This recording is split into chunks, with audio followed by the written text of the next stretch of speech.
ठीक है लोगों, किसने सोचा था कि पुलिस बल का बेहतर उपयोग अपराधियों को पकड़ने में है, बजाय इसके कि वे सोशल मीडिया पर बुरी बातें लिखने वालों को पकड़ें। खैर, जैसा कि अब सामने आया है, यूके ने आखिरकार ये समझ लिया है। इसे देखिए, मुझे वास्तव में इसे दोबारा जांचना पड़ा क्योंकि मैंने सोचा यकीनन यह सच नहीं हो सकता। गैर आपराधिक घृणा घटनाएं अब खत्म कर दी गई है क्योंकि पुलिस से कहा गया है कि ट्वीट्स की जांच करने के बजाय अपराधियों को पकड़े। मुझे ये देखना है। देखिए, जब हम सिर खुजा रहे थे और सोच रहे थे ये क्या हो रहा है, सच में कितने संसाधन बर्बाद हो रहे हैं। हमने ये आंकड़ा पहले भी कई बार बताया है। इसे देखिए, पिछले 3 या 4 सालों में यूके ने रूस, चीन और ईरान को मिलाकर जितने लोगों को गिरफ्तार किया है, उससे ज्यादा लोगों को गिरफ्तार किया है। यूके दुनिया की गिरफ्तारी राजधानी बन गया है। हाँ, बिल्कुल, बाद में वे उन्हें छोड़ देंगे, लेकिन लोगों को सिर्फ ट्विटर पर कुछ बुरा भला कहने पर भी नोटिस दिए जा रहे थे। लोग सच में परेशान थे कि अगर मैं कुछ बोलूं तो क्या मुझे गिरफ्तार करेंगे। मुझे डर था कि ऐसा ऑस्ट्रेलिया में भी होगा। सच कहूं, मैं दरवाजे पर दस्तक की उम्मीद कर रहा था। मैंने ये पहले भी कहा है, लेकिन इसे देखिए, ब्यूरोक्रेसी या मेड पुलिस में वोक सोच वाले लोग थे जो ऑनलाइन नफरत से कैसे निपटा जाए इस पर बहस कर रहे थे। मैं जानता हूं कि उन मीटिंग रूम्स में क्या बातें होती हैं।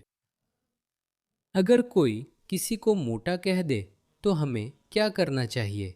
उदाहरण के लिए, देखिए, मुझे नहीं लगता कि हम ऐसी सोसाइटी है जो लोगों को उनके शरीर के लिए शर्मिंदा करती है या किसी को चिंता में डालती है। तो इसलिए जानते हैं क्या, हम जाकर उन्हें गिरफ्तार करेंगे। ठीक है, मीटिंग अच्छी थी, अब आप जा सकते हैं। यही तरीके से ये मीटिंग्स होती। कुछ नौकरशाह सचमुच मानते थे कि जब लंदन दुनिया की चाकूबाजी की राजधानी बन गया है, तब पुलिस संसाधन बर्बाद करना सही है। लेकिन ध्यान देने के बजाय, चाकूबाजों और हिंसक अपराधियों को पकड़ने के बजाय सोशल मीडिया पर कड़वी बातें कहने के लिए दादी, नानी, माताओं और बुजुर्ग पेंशनर्स को पकड़ो। उन्हें यह कार्यक्रम चुपचाप बंद करने नहीं देना चाहिए। उन्हें कुछ कड़े सवाल पूछने चाहिए, क्योंकि इस फैसले का हमारे समाज पर सांस्कृतिक प्रभाव पड़ा है। मेट पुलिस के इस फैसले के बाद कितने लोग गिरफ्तारी के डर से अपनी राय नहीं रख सके, जो उनका मौलिक अधिकार है। ये स्वतंत्र दुनिया के हर नागरिक का मूल अधिकार है। पश्चिमी लोकतंत्रों में लोगों को अभिव्यक्ति की स्वतंत्रता मिलती है और संस्थाओं पर भरोसा था कि इसका सम्मान होगा। मुझे पता है इसमें सूक्ष्म अंतर है। अमेरिकी अभिव्यक्ति की स्वतंत्रता संविधान द्वारा संरक्षित है। मैंने हाल ही में सीखा कि ऑस्ट्रेलिया में अभिव्यक्ति की स्वतंत्रता अधिकार नहीं, बल्कि राज्य द्वारा दिया गया अधिकार है, जो मुझे पहले नहीं पता था। कितने लोगों ने ये चिंता करना शुरू कर दिया कि अगर मैं कुछ कहूंगा तो मुझे गिरफ्तार कर लिया जाएगा। मुझे नहीं लगता कि यह कोई हंसी की बात है।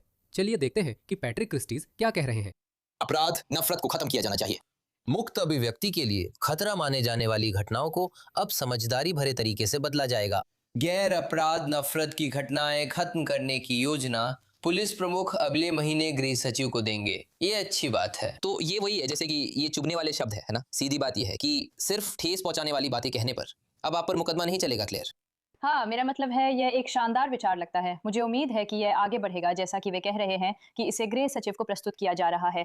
मुझे सच में उम्मीद है कि गृह सचिव इसे मंजूरी देंगे, क्योंकि मेरा मतलब है, मैं जानना चाहता हूं कि वह व्यक्ति कौन है जिसने सबसे पहले पुलिस को यह निर्देश दिया था कि जाओ जाओ और उन लोगों को गिरफ्तार करो जो आपत्तिजनक ट्वीट डालते हैं। आपत्तिजनक ट्वीट? मैं हिंसा वाले ट्वीट्स की बात नहीं कर रहा हूं। आम लोग। अगर वीडियो मिली तो जोड़ दूंगा। एक अमेरिकी महिला थी जो ब्रिटेन में रहती थी। एक पुलिस अधिकारी आया और बोला, आप गैरकानूनी कुछ नहीं कर रही, लेकिन बेहतर होगा कि आप पीड़ित से माफी मांग ले। और वो महिला एक अमेरिकी थी। वो अपनी अभिव्यक्ति की स्वतंत्रता को समझती है। उसने कहा, नहीं, मैं ऐसा नहीं करूंगी। लेकिन मुझे लगता है कि उसे नोटिस दिया गया था, उसे जुर्माना या कुछ ऐसा दिया गया था। मुझे नहीं पता उसके साथ क्या हुआ। आप अंदर आ सकते हैं, पर आपके पास यहाँ होने की ठोस वजह होनी चाहिए। मैं फ्री स्पीच यूनियन सदस्य और अमेरिकी नागरिक हूँ। मैं जल्दी केस कर सकती हूँ। हमें लगता है कि आपने फेसबुक पे कुछ लिखा है जिससे किसी को बुरा लगा है। आप यहाँ हैं क्योंकि किसी को बुरा लगा। क्या ये गैर कानूनी है? क्या मुझे गिरफ्तार किया जाएगा? आपको गिरफ्तार नहीं किया जा रहा है। तो फिर आप यहाँ क्या कर रहे हैं? मेरा प्लान था, अगर आप मान लेते कि वही कमेंट आपने लिखा था तो बस उस व्यक्ति से माफी मांग सकते थे। मैं माफी नहीं मांगूंगी, ये मैं आपको बता सकती हूँ। दूसरा विकल्प ये होगा कि मुझे आपको पूछताछ के लिए बुलाना पड़ेगा। मैं यहाँ आपसे उस आरोप के बारे में बात करने आया हूँ। उन्होंने इसकी रिपोर्ट पुलिस में कर दी है। तो क्या? जाहिर है हमें ऐसी बहुत सारी रिपोर्ट्स मिलती हैं। क्या हाल ही में कोई घरों में चोरी नहीं हुई है? न ही कोई बलात्कार, न ही कोई हत्या। हाँ, वो सब भी चल रहा है। तो आप बाहर जाकर मामले क्यों नहीं जांच रहे? क्योंकि मैं हर उस चीज की जांच करना चाहता हूँ जो रिपोर्ट की जाती है। अच्छा, तो आप उन घरों की जांच नहीं कर रहे हैं जिनमें चोरी हुई है? नहीं, आज वो मेरा काम नहीं है। क्या आप पिछली टिप्पणी देखना चाहेंगे? मुझे देखने की जरूरत नहीं है। मुझे अच्छी तरह पता है कि मैंने क्या कहा है। क्या आप जानते हैं इस मोहल्ले में कितने घरों में चोरी हुई? मुझे नहीं पता, ये मोहल्ला मेरे जिम्मे नहीं है। नहीं, बिल्कुल नहीं। जब तक ट्वीट ना हो, नहीं करते। तो क्या मैंने कोई कानून नहीं तोड़ा? तो आप अपना समय बर्बाद कर रहे हैं, जबकि आप कुछ और ज्यादा जरूरी काम कर सकते हैं। इसीलिए मैं सीधे आपके पास आना चाहता था, थोड़ी बातचीत करना चाहता था। नहीं, नहीं, आपको ऐसा नहीं करना चाहिए। मैं कैंसर पेशेंट हूँ। आप देख सकते हैं कि मैं गंजा हूँ। मुझे पहले से पता था, लेकिन इससे फर्क नहीं पड़ता। आप फिर भी कानून नहीं तोड़ सकते। अगर आपने कानून नहीं तोड़ा तो कुछ नहीं होगा। आप खुद तय करें कि मैंने कानून तोड़ा या नहीं, इससे पहले कि मेरे पास आएं।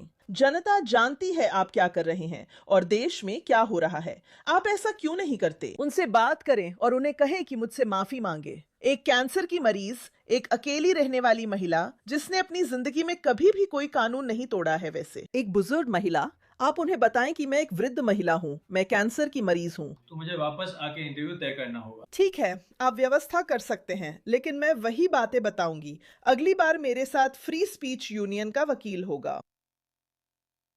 यह किसने किया? निर्देश किसने दिया और बातचीत कैसे हुई? मैं जानना चाहता हूँ। मैं मीटिंग की कार्यवाही भी देखना चाहता हूँ। ये पुलिस संसाधनों की बर्बादी है और उन लोगों के लिए खराब है जिनका नाम इसमें आ जाता है।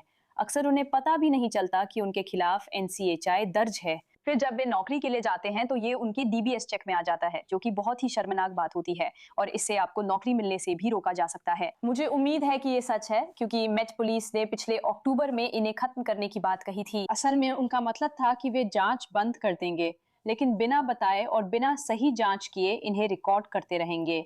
जिस दिन उन्होंने खत्म करने को कहा, उसी दिन 57 रिकॉर्ड किए। सच में? हाँ। हे भगवान। मुझे सबसे ज्यादा इसकी मनमानी प्रकृति परेशान करती है। देश के एक हिस्से में कुछ लोग कुछ कहते हैं और वो ठीक माना जाता है, और ऐसा ठीक ही होना चाहिए। देश के दूसरे हिस्से में पुलिस इसे गैर आपराधिक घटना मानती है, और इसलिए ये पूरी तरह से, आप जानते हैं, देश के अलग अलग हिस्सों में आपकी स्थिति अलग होती है। और ये अच्छी खबर है, आपने ये पहले भी सुना है। आप जानते हैं, मुझे लगता है कि गैर अपराध घटनाओं को दर्ज करना, सच कहूं तो थोड़ा संदिग्ध है, क्योंकि परिभाषा के अनुसार वे अपराध नहीं है। फिर भी वास्तविक घृणा अपराधों में दोष सिद्धि पाना बहुत मुश्किल है। अक्सर उन्हें किसी दूसरे अपराध में गंभीरता बढ़ाने वाले कारक के रूप में जोड़ना पड़ता है। तो सिर्फ दुर्व्यवहार को तब तक अपराध नहीं माना जाता जब तक वो नस्लीय या धार्मिक आधार पर ना हो। बाकी सब कुछ अकेले में अपराध नहीं है। लेकिन क्यों क्यों क्यों नस्लवाद और धर्म भी क्यों? लोगों को मजबूत बनाए। सोचिए, कोई आपके बारे में बुरा ट्वीट करे और आप घबरा जाएं। मुझे रोज सैकड़ों बुरे ट्वीट मिलते हैं, मैं वैसे ही जवाब देता हूं। ये मेरी मानसिक शांति के लिए ठीक है। मैंने कभी पुलिस के पास जाने के बारे में नहीं सोचा। लेकिन अरे, उसने मुझे ऐसा कहा, उसने मुझे पकड़ लिया। तुम्हारी उम्र क्या है? 10 साल। बेहद दयनीय। ऐसी ही बातों पर सजा दिलवा दी, और एक ऐसे इंसान को पकड़वा दिया जिसने मुझे गे होने के लिए चाकू मारने की धमकी दी थी। मुझे नहीं पता उन्होंने ये कैसे किया, लेकिन उन्होंने कर दिखाया। उस मुकाम तक पहुंचना बहुत मुश्किल था। तो देखो, मुझे नहीं लगता कि जब लोग अजनबियों के साथ बेहद घिनौना व्यवहार करते हैं तो ये बात कम आकी जानी चाहिए कि उन पर पाबंदियां लगाना आसान नहीं होता। हाँ, जैसे उसने कहा, मुझे उम्मीद है ये सच है। वे सचमुच पूरा मामला ही रद्द करने वाले हैं, लेकिन इसे दबाना नहीं चाहिए। यही मेरी बात है, क्योंकि किसी ने एक दिन में ही बहुत बड़ा मोड़ ले लिया। सब कुछ ठीक है, लोग एक दूसरे को बुरी बातें कह रहे हैं, जैसे वे हमेशा कहते आए हैं। क्या तुम जानते हो, प्राचीन रोमवासी भी अपने दोस्तों, परिवार या राजनीतिक नेताओं के बारे में भला बुरा लिखकर ग्रेफिटी लिखा करते थे। प्राचीन रोम की दीवारें ही उनका ट्विटर और फेसबुक थी। ये इंसानी स्वभाव था, लोग ऐसे ही करते थे। फिर एक दिन किसी कलम घिस्सू नौकरशाह ने कहा, चलो इन्हें गिरफ्तार करें। मुझे नहीं लगता कि इसे इतनी आसानी से नजरअंदाज कर देना चाहिए। जिन्होंने ऐसा किया उन्हें इस्तीफा देने के लिए मजबूर किया जाना चाहिए।